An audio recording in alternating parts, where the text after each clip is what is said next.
Oração da madrugada. Glória a Deus, glórias aos céus. Mais uma oração da madrugada que faremos na fé, na perseverança. Já deixa o seu gostei. Você que está aqui pela primeira vez, seja bem-vindo, bem-vinda a esse canal que Deus levantou para juntos nós buscarmos a Ele, na verdade, na sinceridade, e eu creio que através da fé, da perseverança, Deus nos dará a vitória. Amém? Chama aí tua família, tuas amigas, teus amigos, os grupos que você tem para essa oração que faremos com muita fé, com muita fé. Amém, ovelha? E a nossa oração é para Deus repreender a fúria do inimigo, do adversário, viu? Deus vai visitar agora, viu? Todos que é sangue do seu sangue para guardá-los, livrá-los, protegê-los de todo o mal, de todos os ataques, de todos os acidentes, de tudo que não presta, viu? Vamos orar, vamos pedir a Deus, vamos pedir ao Espírito Santo que lhe ajude. Você já leu na Bíblia aquela passagem que diz que o Senhor Jesus estava de um lado do mar e ele precisava ir para o outro lado, região de Decápolis, do mar da Galileia. Então, no meio do trajeto, a Bíblia diz que o mar se enfureceu, se levantou uma grande tempestade, uma força contrária, um vento contrário, que tentou afundar o barco dos discípulos. Ovelha amada, a nossa oração agora é para Deus repreender toda a força contrária, todas as palavras contrárias proferidas contra a sua vida. Cairá por terra e baterá em retirada. No momento da oração, eu vou pedir para você ficar de pé e levantar as mãos, para a gente repreender toda a fúria do inimigo, toda a ira do inimigo contra a tua vida, contra a tua história. Olha o que a Bíblia diz, olha o que a Bíblia diz. Evite a ira e rejeite a fúria. Não se irrite, isso leva o mal. Não se irrite. Escute, quando a Bíblia diz não se irrite, não viva todos os dias atraindo, vivendo algo que não lhe pertence, que não lhe cabe. Por exemplo, existem pessoas que elas não conseguem te destruir. Elas não conseguem, elas já tentaram e não conseguiram. Aí o que elas querem? Tirar a tua paz. Elas querem ver você irritada. Porque você irritada, você vai ficar, descontrolada. Você vai ficar desequilibrada. E aí você vai ficar doente, angustiada. Você vai contrair uma enfermidade emocional. Você está entendendo, ovelha amada? Você precisa crer no Deus que você está buscando. Quem peleja por você é Ele. Quem guarda você é Deus. Olha o que diz o outro versículo, diz assim. O outro versículo. A resposta calma desvia a fúria, mas a palavra ríspida, áspera, desperta a ira. Ei, eu creio no Deus que você está buscando. Eu creio no Deus que você está buscando. O outro versículo diz assim: não permita que a ira domine depressa o seu espírito, pois a ira se aloja no íntimo e isso faz grande mal. Isso faz mal. Quando você fica, às vezes a pessoa nem merece. A melhor coisa que você deve fazer é aquilo que eu falei na oração anterior. Ignore. Despreze. Faz de conta que não existe. Viva em paz. Tire da sua vida e siga em paz. Não perca o foco. Não perca o alvo. Não erre o caminho. Deixa eu falar uma coisa para você. A Bíblia vai dizer, a palavra vai dizer que um profeta velho, ele recebeu uma missão de sair de uma cidade para outra cidade. E a ordem era ele não parar em canto nenhum. Não comer pão, não beber água, não parar em canto nenhum. E a Bíblia vai dizer, tanto na ida quanto na volta, a ordem era ele não parar em canto nenhum. Só que chegou uma hora que esse profeta, que Deus mandou ele levar uma mensagem para uma cidade, ele vacilou. Ele acabou não vigiando. E a Bíblia diz que ele comeu pão e bebeu água. E de repente, do nada surgiu um leão dentro do mato e comeu aquele profeta, devorou aquele profeta. Porque aquele profeta, ele desviou a atenção dele, ele quebrou o que Deus havia designado para ele. Não quebre a sua rotina espiritual, não perca a sua paz, não perca o seu estado de espírito. Mantenha-se firme, mantenha o seu sonho, mantenha o seu sonho. É debaixo de direcionamento, de sabedoria, inteligência, conhecimento, cautela. Você precisa ter cautela. Deixa eu falar uma coisa para você. A Bíblia vai dizer que Jesus contou a parábola do trigo e do joio e do trigo. Havia um campo e nele havia trigo. Aquela época, está se falando de uma época que as pessoas plantavam, né? Plantava para poder colher. Eu falei isso na oração da noite. O que você vai colher amanhã é o que você está plantando hoje. E eu sei o que você está plantando. É fé, perseverança, é busca a Deus. Você vai colher.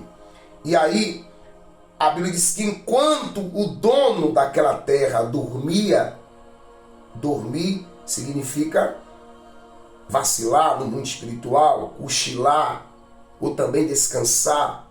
Enquanto eles dormiam, veio o inimigo e plantou o joio, jogou o joio no meio do trigo. Sempre houve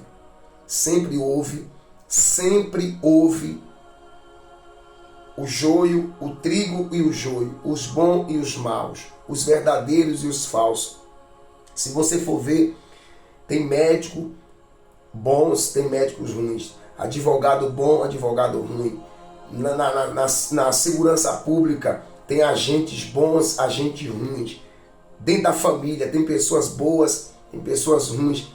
Todo lugar tem pastores bons, homens de Deus, profeta, que pagam o preço pelas pessoas, mas também tem os maus pastores. A Bíblia fala sobre isso, que o bom pastor ele dá vida pelas ovelhas, ele paga o preço.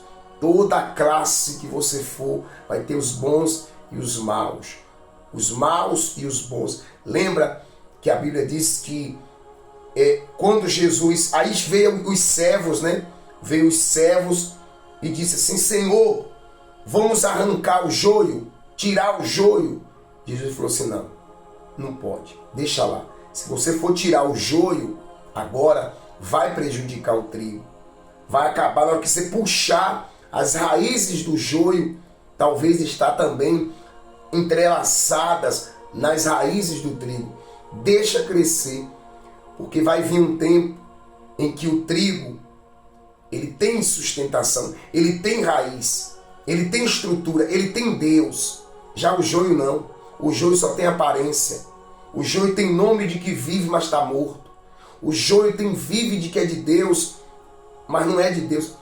Você tem Deus, você tem fé, você tem um bom coração, você tem propósito. Fique firme. Eu lembro de uma igreja que eu pastoreei, uma igreja muito abençoada, e nessa igreja tinha 2 auxiliares, por ser uma igreja grande. Na verdade tinha mais auxiliares, mas que trabalhava comigo, do meu lado, eram 2 auxiliares. E um desses auxiliares veio me reclamar do outro auxiliar que estava fazendo coisa errada, sei o quê, maltratando os obreiros, fazendo coisas que não deveria fazer. E aí aquele menino se escandalizou, ele se escandalizou, o bom, o auxiliar bom de Deus, humilde. Aí ele queria ir embora, ele queria sair da obra, ele queria, sabe, arrumar as coisas. Eu falei para ele: filho, tenha calma, não jogue fora o seu ministério por causa de maus exemplos. Dentro da sua casa não tem maus exemplos. Ele falou: não, pastor, teve. Meu pai, por mim, não fui criado com meu pai. Meu pai, quando eu tinha 4 anos, ele abandonou minha mãe e foi morar com a outra mulher. Ele falou, esse rapaz falou para mim. Ou seja, eu falei para ele: você está vendo? Dentro da nossa própria casa tem maus exemplos. Dentro da igreja também tem pessoas fingidas, pessoas que falam demais, pessoas que gostam de fofoca, de fuxico, de picuinha, pessoas que estão ali, na verdade, não é para buscar Deus, coisíssima nenhuma. Não olhe para essas pessoas, não se irrite com essas pessoas, não perca tempo com essas pessoas, não desça ao nível dessas pessoas. Qualquer lugar que você for, qualquer lugar, empresa, trabalho, na escola, na faculdade, qualquer lugar que você for hoje, tem pessoas que elas não é igual a você. Não é igual a você.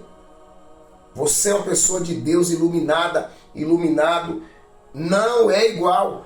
Aí você não vai querer, não faça isso. Essas pessoas, elas vão por si só se acabar. Elas vão por si só se destruir. Tu já pensou se Jesus chegasse lá e matasse Judas? Já pensou se Jesus fosse ali? Tem pessoas que iam ficar contra Jesus. Jesus era inteligente, Jesus era sábio, Jesus ficou quieto, ao ponto que uma hora ele não aguentou. O mal chegou a hora que ele não aguenta. Ele não aguenta a luz, ele não aguenta o jejum, ele não aguenta a oração, ele não aguenta a sinceridade. O mal não aguenta. O mal chega uma hora que ele vai explodir, igual uma panela a pressão. Se não tiver água, não aguenta. Não aguenta. Eu tô te passando revelação de profeta aqui. Revelação. Agora, se você, se eu, se nós ficar ali com aquelas pessoas brigando, sabe o que vai acontecer? Elas vão acabar nos ferindo e vai chegar a hora que a gente vai se tornar igual a elas. E vai ter pessoas que vai achar, elas vão se vitimizar. Tem gente que vai se vitimizar, se dar uma de vítima. E aí tem pessoas que vai se compadecer delas e vai achar que você maltratou aquelas pessoas. Deixa elas por si só se acabar. Deixa elas, a Bíblia diz que o mal por si só se destrói. Você está entendendo, ovelha? Você está entendendo? Eu vou orar pela sua vida, vou pedir a Deus para acalmar o seu coração e lhe dar sabedoria. Sabedoria. A Bíblia diz que o tolo, ele com as suas próprias palavras se destrói, mas o sábio, ele fica calado e observa. O sábio fica calado e observa. O tolo, com as suas próprias palavras, se denuncia. Eu vou orar por você, porque você tem chamado, você é uma abençoada, você é uma pessoa abençoada. E tenha certeza, Deus vai cumprir promessas na sua vida. Amém? Glória a Deus. Espírito Santo, eu venho aqui orar, suplicar, interceder, rogar o teu nome por essa vida que acredita, que crê, só mesmo quem crê na justiça do Senhor, que o Senhor não falha, o Senhor não falha. Meu Deus, o Senhor não falha, tua justiça não falha. Eu creio que enquanto nós estamos aqui orando, a tua graça, o teu poder, tua manifestação, o teu anjo, o anjo do Senhor, o anjo do Senhor, o anjo do Senhor vai se manifestar poderosamente em cada vida, em cada lar, em cada família. E todos os que crê, diga amém e graças a Deus. Amém? Que Deus abençoe sua vida e até logo cedo pela manhã.